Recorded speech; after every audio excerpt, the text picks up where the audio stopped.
Despite how early it may be in the mornings, you still can't catch a break with that humidity and the heat. I mean, at west 8 wind. in the morning. Yeah, it's a lot worse during the midsummer when we get these west winds because the water temperature is 89. But with the water temperature 82, it makes it feel a little bit cooler with that west wind. But it's still high, and as far as the temperature goes, it keeps temperatures in the low 80s for lows.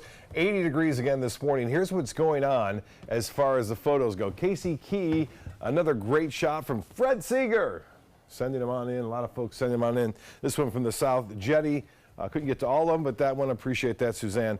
Here's the current conditions. There it is, 81 degrees, but it feels like 87.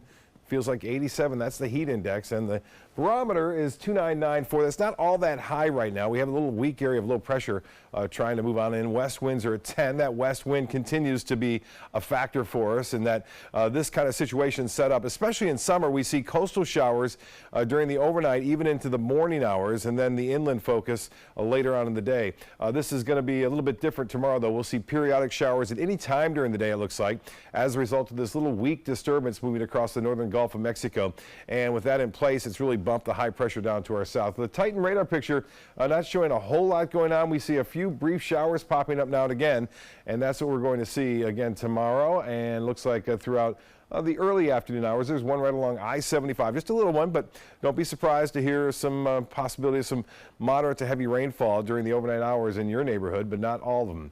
You can see that dry air has been in place, and so the storms that have been trying to pop up really don't get too much in terms of intensity, but that's going to be slowly thinning out as this system gets closer to us. You can see that a little dry air starts to break up over northeastern Gulf of Mexico. High pressure down to the south now. Typically this is centered off the coast of the Carolinas. It brings us that east to southeasterly wind in the summer, which butts up against the sea breeze, and then that carries over the storms from central Florida toward the west coast. But this is a whole different pattern that is shaping up right now, and it has been that way. And there's that little piece of energy scooting along, and a lot of times the models have a hard time in determining how strong that energy will be by the time it reaches us, because there's not a lot of data out there in the Gulf of Mexico. As far as the forecast goes, this is what I'm looking at. Some scattered showers in the morning. Not everyone's going to get the rain, but there'll be a few around, and then again at midday, and then even up until 3 o'clock, and then most of the action should be inland in the afternoon, late afternoon and evening. 81 degrees right now. As I said, the barometer is 29.94. The dew point is very high. That's summer-like in the mid to upper 70s. 88 the high today. The low this morning was unseasonably warm at 80 degrees. And we're behind a rainfall for the month of June. Although May, we had excessive amounts of rainfall. So far, we're starting off this month on a dry note. And it looks like that could be changing in the long run. We're going to keep an eye on an area down here. There's been a lot of clouds and showers down there gathering about, and the long-range model does have something developing and popping up out of there. For the time being, though, we'll just watch these little pieces of energy rotate around this trough of low pressure in the eastern United States, and with that in place, we'll get a chance for showers again on into Thursday. Well, temperatures for highs tomorrow, 93 in Kansas City, 91 in St. Louis. That's the high tomorrow in Dallas at 97 degrees. For boating tomorrow, west winds at 10 knots. Now, there will be some showers around that could cause the winds and seas to be a little higher there.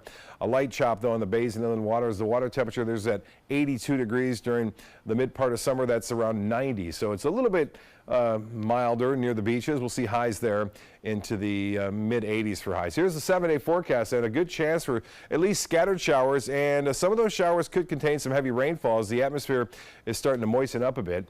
And then we'll see a 40% chance still hanging around on Thursday. That little piece of energy will still be by us. Another one, a slight chance on Friday, and then we'll go to a 40% chance at any time during the day for showers and storms on Saturday and Sunday. It does not appear that we're going to get a washout on those days, but we will see some showers and even a few thunderstorms over the weekend. Jacqueline? All right, Bob, thank you.